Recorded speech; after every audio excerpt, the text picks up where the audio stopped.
ভারতীয় কূটনীতিক দেবযানী খোবরাগাড়ের গ্রেফতারি এবং হেনস্থার ঘটনায় যখন প্রতিবাদে মুখর গোটা দেশ, তখন তার সঙ্গে কোনো বেআইনি আচরণ কিংবা দুর্ব্যবহার করা হয়নি বলে দাবি করলেন নিউ ইয়র্কের সাদার্ন ডিস্ট্রিক্টের অ্যাটর্নি ভারতীয় বংশোদ্ভূত প্রীত ভারারা।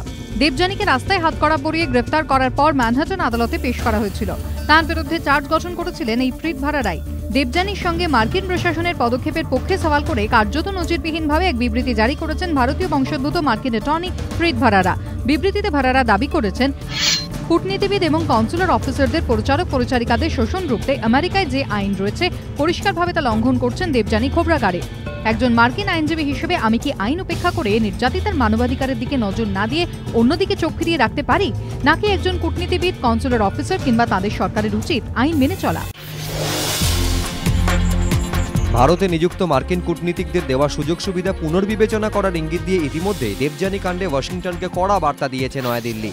এবার অবস্থান আরও কঠোর করলেন প্রধানমন্ত্রী। বিদেশমন্ত্রী ও জাতীয় নিরাপত্তা উপদেষ্টা নির্দেশ দিলেন গোটা ঘটনার পূর্ণ নিষ্পত্তি করতে।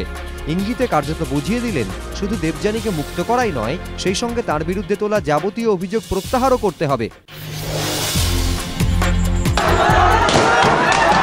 মাত্র 24 ঘন্টার ব্যবধান, তার মধ্যেই ফের একবার কংগ্রেস তৃণমূল সংঘর্ষ ঘিরে রণক্ষেত্র মুর্শিদাবাদের শক্তিপুর। বুধবার শক্তিপুর হাইস্কুলের মাঠে একটি সভা করেন রেজিনগরের কংগ্রেস বিধায়ক রবিউল ইসলাম। বিকেলে হুমায়ুন কবিরের নেতৃত্বে একদল তৃণমূল সমর্থক সেই সভায় হামলা চালায় বলে অভিযোগ।